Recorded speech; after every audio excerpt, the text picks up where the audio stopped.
Sarah wiped the sweat from her forehead as she pulled her old truck up the dusty mountain road. The GPS on her phone had stopped working 20 minutes ago, leaving her with only handwritten directions to find the remote cabin she was supposed to clean. She needed this job desperately. After losing her position at the hotel in town, cleaning vacation rentals was the only work she could find that paid enough to keep her small apartment. The cabin appeared through the pine trees like something from a postcard. It was beautiful, but clearly hadn't been used in months. Tall weeds grew around the wooden porch, and dust covered every window. Sarah grabbed her cleaning supplies from the truck bed and walked up the creaky steps. The owner, Mr. Rodriguez, had left the key under a ceramic frog by the door, just like he said he would. The inside of the cabin was even dustier than the outside. Sheets covered most of the furniture, and spider webs hung in the corners like forgotten decorations.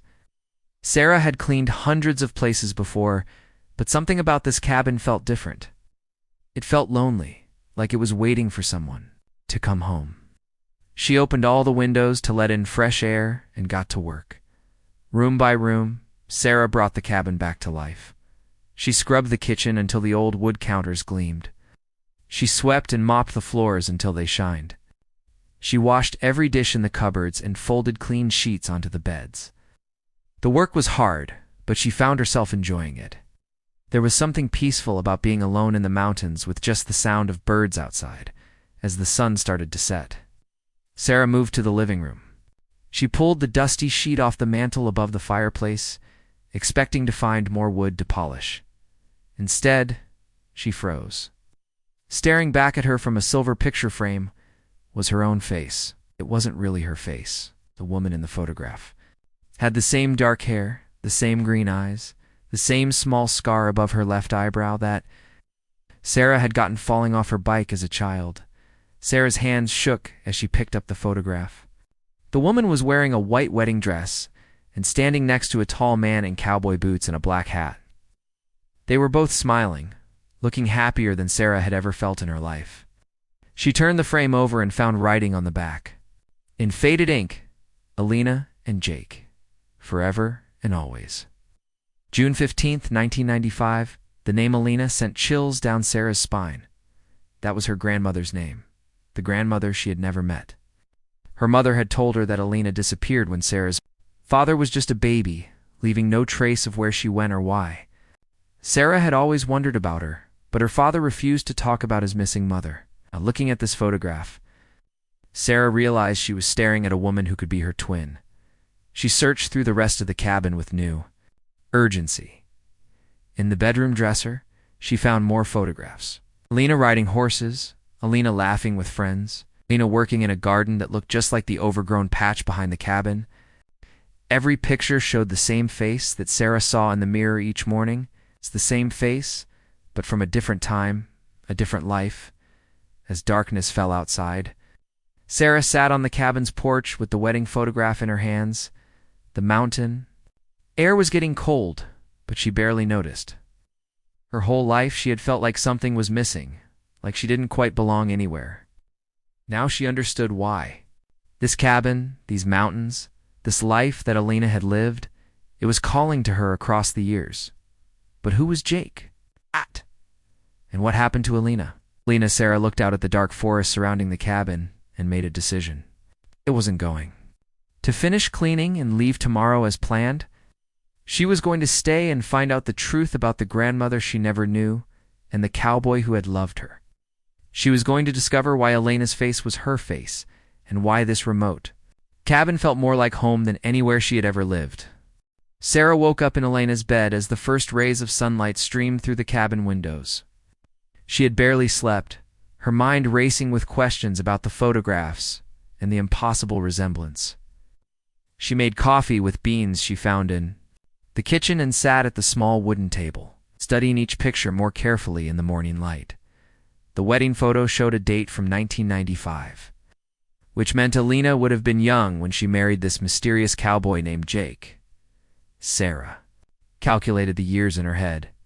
If Alina had left when Sarah's father was a baby, that would have been around 1970. So Alina lived here for 25 years after abandoning her first family. The thought made Sarah's chest tighten with emotions she couldn't name. Determined to learn more, Sarah decided to drive into the nearest town. The general store sat at the main intersection, looking like it hadn't changed in 50 years. An elderly man with kind eyes and calloused hands stood behind the counter. His name tag read Bill. "You're staying up at the Rodriguez place?" Bill asked, when Sarah mentioned the cabin's location. "Haven't seen anyone up there in years. The place has quite a history, you know." Sarah's heart jumped. "What kind of history?" Bill leaned against the counter, settling in for a story. "Well, there used to be a couple who lived there. Woman named Alina and a cowboy called Jake Morrison. They were the kind of couple that made everyone else jealous, you know? So in love it almost hurt to watch them. What happened to them?" Sarah asked, trying to keep her voice steady. Jake worked the big ranch down in the valley. Every morning he'd ride down the mountain on his horse, and every evening Alina would wait for him on that cabin porch. They were married about 10 years. When tragedy struck, Jake was helping move cattle during a bad storm, and lightning spooked the horses. Jake got thrown and hit his head on a rock, died instantly. Sarah felt like someone had punched her in the stomach. The happy couple in the wedding photo had their love story cut short by a terrible accident. "Alina never got over it," Bill continued. She stayed in that cabin for another 15 years, but she was like a ghost. Barely came to town. Barely. Talked to anyone. Some folks said she was waiting for Jake to come back, like he might just ride up that mountain path one evening like nothing happened. What happened to her eventually? Duh, Sarah whispered. Bill's expression grew sad. One winter morning in 2010, we found her horse wandering loose in town. When the sheriff went up to check on her, the cabin was empty. Ow. No note, no sign of struggle, nothing missing except Elena herself. It was like she just vanished into thin air. Sarah spent the rest of the day driving around the valley, trying to process what she had learned. She found the ranch where Jake had worked, now run by his nephew who remembered the accident clearly. She visited the small cemetery behind the town church and found Jake's grave, with fresh wildflowers that someone still left there regularly. That evening, Sarah sat on the cabin porch exactly where Elena used to wait for Jake. She watched the sun set behind the mountains and tried to imagine her grandmother sitting in this same spot. Day after day, year after year, holding on to love for a man who would never come home. As darkness fell, Sarah heard something that made her heart stop. Horse hooves on the mountain path. Slow, steady, coming closer. She stood up from the porch chair, her pulse racing. The sound grew louder, closer, until a horse and rider emerged from the tree line. The man on the horse was tall and lean, wearing a black cowboy hat, just like the one in Elena's wedding photo. But he was young, maybe 30 years old, with dark hair and eyes that seemed to glow in the moonlight. He stopped his horse at the edge of the cabin yard and stared at Sarah like he was seeing a ghost. "Elena?" he whispered, his voice full of wonder and disbelief. Sarah shook her head, finding her voice with difficulty. "Bill, I'm Sarah. I'm Elena's granddaughter." The cowboy dismounted slowly, never taking his eyes off her face. "You look exactly like her, exactly. I'm sorry, I should introduce myself. David Morrison. Jake was my grandfather." Sarah felt the world tilt sideways. Elena's lost love had a grandson, and he was standing right in front of her, as shocked by the resemblance as she was. Two families connected by a love story that ended in tragedy, brought together again by faces that defied time and logic. "I come up here sometimes," David said quietly, walking closer. "I leave flowers on Jake's grave and ride past the cabin, thinking about the stories my father told me. I never expected to see Elena waiting on the porch. I never expected to find her photographs inside." Sarah replied. They stood there in the moonlight. Two strangers who looked like people from another time, carrying the echoes of a love story that began before they were born.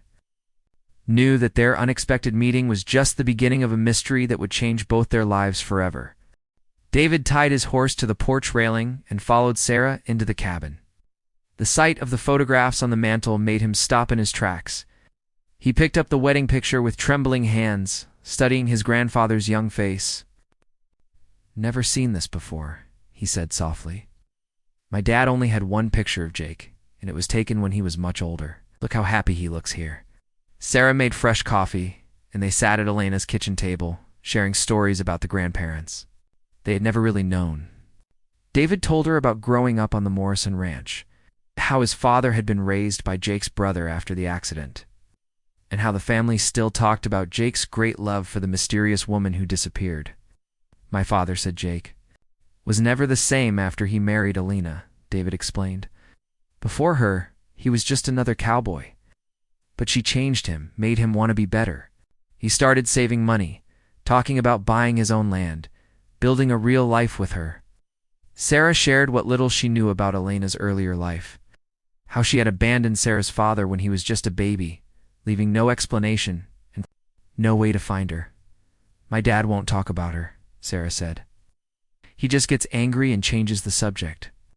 I think her leaving broke something in him. As the night wore on, David helped Sarah search through more of Elena's belongings. Bedroom closet, they found a wooden box hidden under old quilts. Inside were letters, dozens of them, all addressed to someone named Thomas and never sent. Sarah's hand shook as she read the first letter aloud. It was dated July 1970, just months after Elena had disappeared from her first life. My dearest Thomas, it began. I think about you every day, my sweet baby boy. Hope you can forgive me for leaving, but I had to go. Your father would never understand why, and I couldn't stay and watch him slowly learn to hate me. Thomas must be your father, David said gently. The letters revealed Elena's secret. She had been pregnant when she married Sarah's grandfather, but the baby wasn't his. She had fallen in love with another man, a married man who couldn't leave his wife. When Sarah's grandfather found out, he was devastated, but agreed to raise the child as his own. Elena couldn't live with the lie and the guilt, so she left, believing everyone would be better off without her. She came here to disappear Sarah. Realized, reading letter after letter of Elena's pain and regret. She met Jake and found a second chance at happiness, but she never stopped missing the son she left behind. David found more boxes in the cabin's small attic. They contained Elena's journals, written over the years she lived in the mountains. The early entries were full of grief and self-hatred. But gradually, they began to include mentions of Jake, how he would bring her groceries when she couldn't face going to town, how he would sit on her porch and tell her stories about the ranch, never pushing her to talk, just being present. Listen to this. Sarah read from a journal entry dated 1990. Jake asked me to marry him today. Ow. I told him I didn't deserve happiness, that I was a woman who abandoned her child. He said the past doesn't define us, that every day we can choose to be better than we were yesterday. I think I'm going to say yes. The journals showed Elena's transformation from a broken woman into someone who learned to love again. Also revealed her ongoing heartbreak about the son she left behind. Every year on Thomas's birthday, she would write him a letter she never sent, telling him about her life and asking for forgiveness she didn't think she deserved. She loved Jake, but she never forgave herself, David observed, reading over Sarah's shoulder. Even in her happiest moments, there's this sadness underneath. The final journal entry was dated December 2009, just months before Elena's disappearance. I'm getting older, and I think about death more often now. Jake has been gone 5 years, and every day without him is harder than the last. I keep wondering if Thomas ever thinks about me, if he's happy, if he has children of his own. I have so many regrets, but loving Jake isn't one of them. Maybe it's time to stop running from the past. Sarah closed the journal and looked at David. She was planning something. The last entry talks about facing the past. Maybe she went looking for your father, David suggested. Maybe she finally decided to try to make things right. They spent the rest of the night reading through Elena's letters and journals, piecing together the story of a woman who lived 2 completely different lives, separated by guilt and geography. By dawn, Sarah felt like she understood her grandmother. For the first time, but she also had more questions than ever. I need to find out what happened to her, Sarah said as they watched the sunrise from the cabin porch. She didn't just vanish, she went somewhere, did something. and I think the answer might help me understand why I always felt like something was missing in my life. David mounted his horse as the morning light grew stronger. I'll help you, he promised. Alina and Jake's love story deserves an ending, even if we have to write it ourselves. As he rode away down the mountain path, Sarah realized something had changed during their long night of discovery. She wasn't just searching for answers about Alina anymore. She was also beginning to understand the strange pull she felt toward this quiet cowboy who looked like her grandmother's lost love.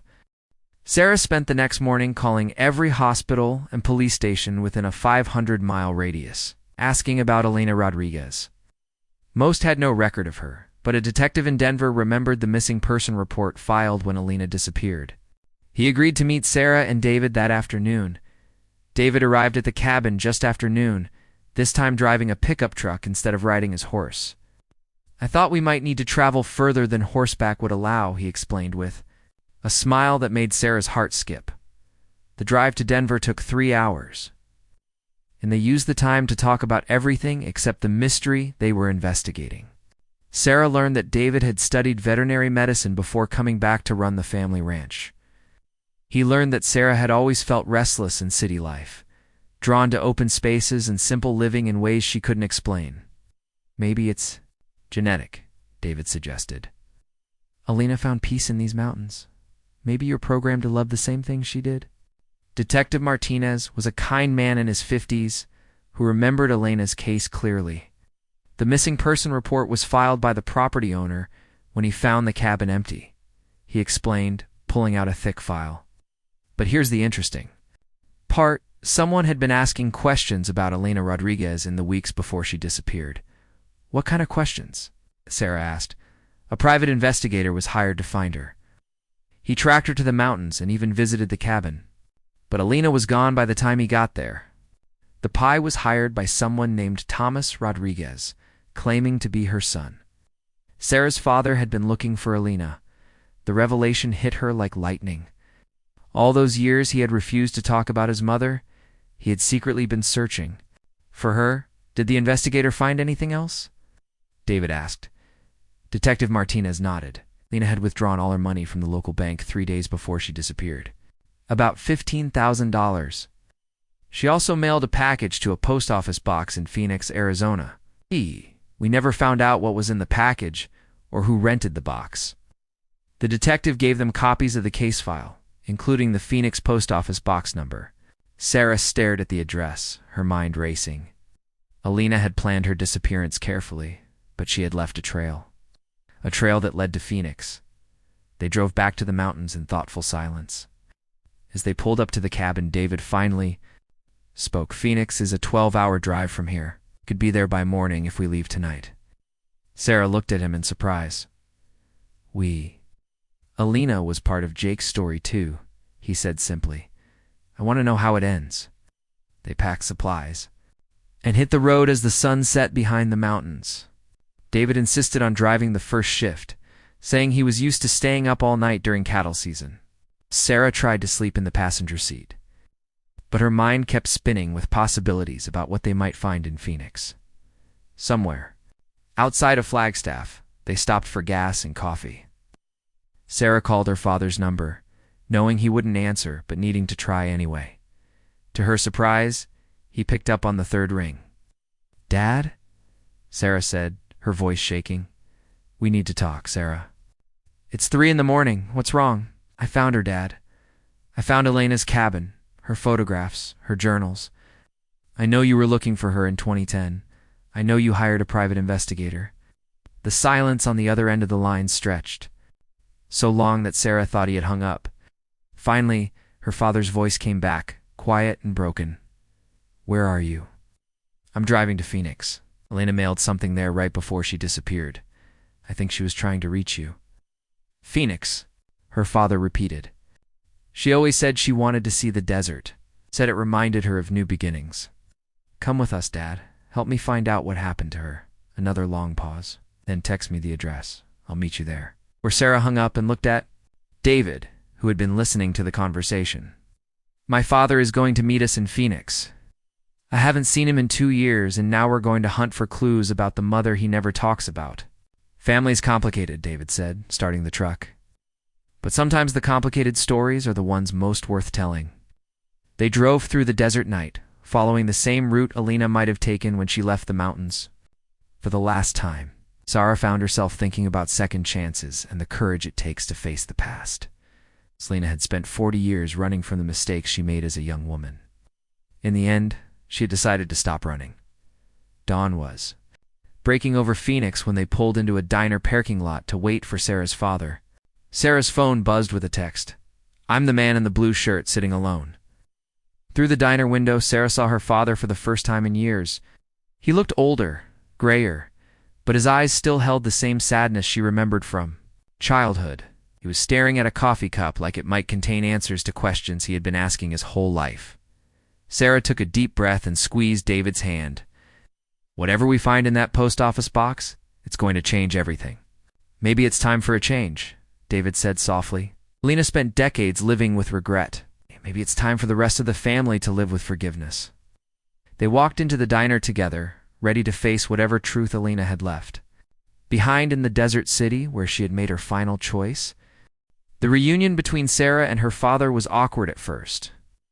Thomas Rodriguez looked like he hadn't slept well in years, and seeing his daughter brought both joy and pain to his weathered face. David sat quietly at their booth, understanding that this was a family moment that needed space to unfold. "You look just like her," Thomas said finally, studying Sarah's face. "Even more than I remembered. When I saw her picture in that private investigator's report, it was like looking at you 20 years from now." Sarah showed her father the photographs from the cabin. Watching his expression change as he saw his mother's wedding picture, she looked happy, he said quietly. "Happier than I ever saw her when I was little." "Tell me what you remember," Sarah urged gently. Thomas stared out the diner window at the Phoenix sunrise. "I remember her crying a lot. I remember my father trying to cheer her up, but nothing worked. She would sit by the window for hours, just looking out at nothing. When I was 5, I came home from school and she was gone. Dad said she had to go away, but that it wasn't my fault. I spent my whole childhood wondering what I had done wrong." "It wasn't about you," Sarah said, sharing what she had learned from Elena's letters and journals. "She was carrying guilt about something that happened before you were born. She thought leaving would make everyone's life better." Thomas listened as Sarah explained Elena's story, how she had left one family only to build another life with Jake in the mountains. By the time Sarah finished, tears were running down her father's face. "She had 10 years of happiness," he said. 10 years with someone who loved her completely. Maybe that's worth something. They drove to the post office together, Thomas leading the way in his own truck. The building was old and institutional, with rows of brass mailboxes lining the walls. The postmaster was a helpful woman who remembered the box number from the detective's report. That box was rented by Alina Rodriguez from 2005 to 2015. She, explained, paid for 10 years in advance. She only used it once in early 2010, left a large envelope addressed to herself. When she didn't come to claim it within the required time, we sent it to our storage facility. An hour later, they stood in a dusty warehouse, surrounded by boxes of unclaimed mail. The postal worker found Elena's package and handed it to Thomas with a sympathetic smile. "After all these years, it's nice to see family finally claim something." Thomas's hands shook as he opened the envelope. Inside was a smaller envelope addressed to Thomas, my son, along with a key and a safety deposit box number from a Phoenix bank. There was also a note. "If you're reading this, it means you came looking for me. I'm probably gone, but I wanted. You too have this. It's everything I should have given you 40 years ago." Bank was only 10 minutes away, but the drive felt endless. Sarah held her father's hand while David drove, all three of them understanding that they were about to uncover the final chapter of Elena's story, the safety deposit. Box was small, but packed with items Elena had saved over the years. There were more photographs, including pictures of Thomas as a baby that she had somehow kept. There were copies of all the letters she had written, but never sent. And there was a thick envelope marked for Thomas's children. Sarah opened the envelope with trembling fingers. Inside was a deed to the mountain cabin, signed over to the descendants of Thomas Rodriguez, along with a letter written in Elena's careful handwriting. My dear grandchildren, the letter began. I don't know if you exist, but I hope you do. I hope Thomas found love and built the family I was too afraid to give him. This cabin was the only place I ever found peace. Jake taught me that love can heal old wounds, but I was too broken to believe it completely. If you're reading this, maybe you can finish what I couldn't. Maybe you can prove that families can forgive, that love can bridge any distance, that home is wherever people choose to love each other. The letter went on to explain that Elena had never returned to claim the box because she had died in a Phoenix hospital in March 2010, just weeks after mailing the package. She had been battling cancer for months, fighting the disease alone rather than burdening anyone with her illness. Her final act had been to arrange for her ashes to be scattered in the desert, believing she didn't deserve to rest beside Jake in the mountain cemetery. Thomas broke down completely, grieving not just for his mother's death, but for all the years they had lost.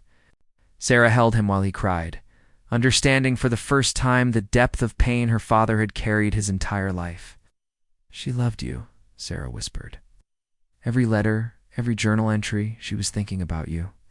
She never stopped being. Your mother, David found the hospital records that afternoon. Elena had listed Thomas as her next of kin, but had specifically requested that no one be contacted until after her death. Even at the end, she was trying to protect her son from more pain. That evening, they sat in Elaine's cabin, now officially Sarah's inheritance. Thomas looked around at the home his mother had built with Jake, seeing it through new eyes. She was happy here, he said. Maybe that's enough. It's more than enough, David said quietly. Love stories don't always have happy endings, but that doesn't make the love any less real. Sarah watched her father and David talking by the fireplace. Two men separated by a generation but connected by the women who had shaped their lives. Outside, night was falling over the mountains. Sarah could almost imagine Elena and Jake sitting on the porch, watching the stars appear one by one. For the first time in her life, Sarah understood where she belonged. Not in any particular place, but in the continuing story of a family that had been broken by fear and silence, and was now being healed by truth and forgiveness. 6 months later, Sarah stood on the cabin porch watching David work in Elena's restored garden. The vegetables were coming in beautifully, and the flower beds looked exactly like they did in the old photographs.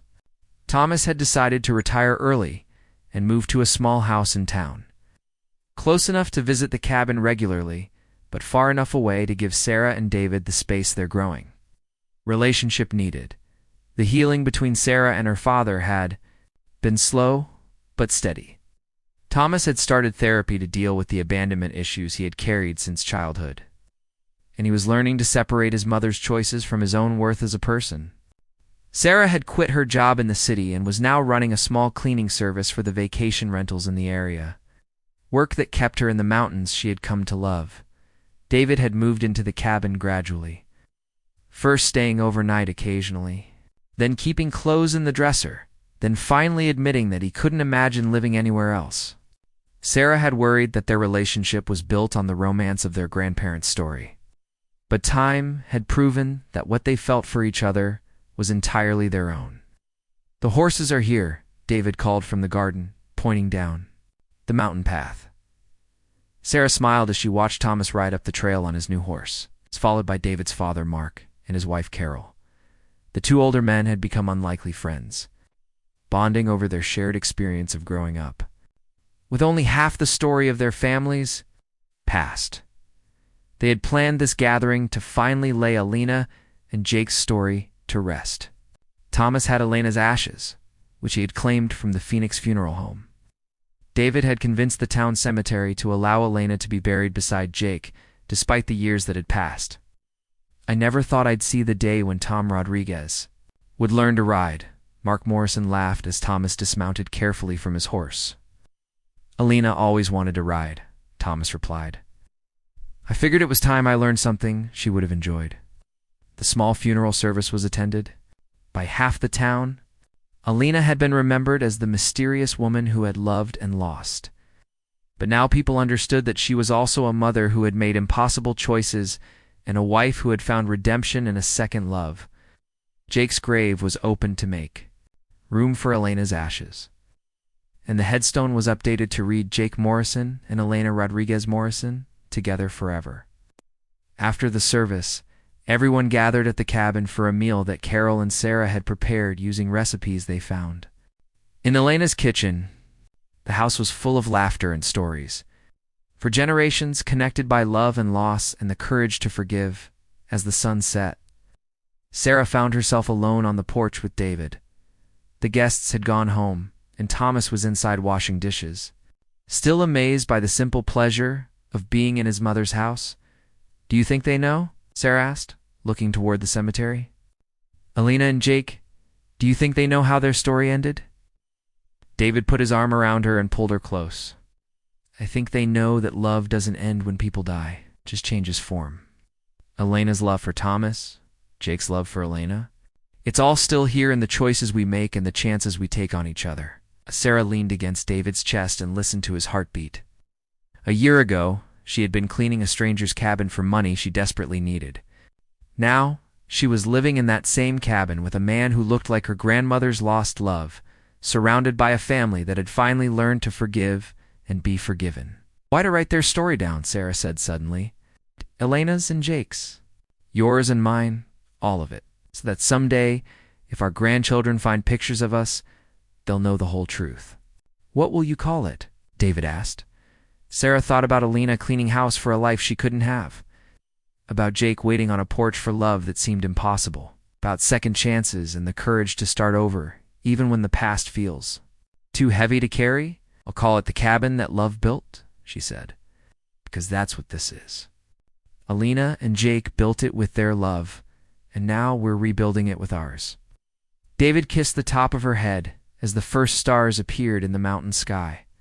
Inside the cabin, Thomas was humming while he dried dishes, a sound Sarah had never heard from her father before. It was the sound of a man who had finally made peace with his past and was ready to enjoy whatever future remained. The cabin had kept Elena and Jake's love story safe for all these years, waiting for the right people to find it and understand what it meant.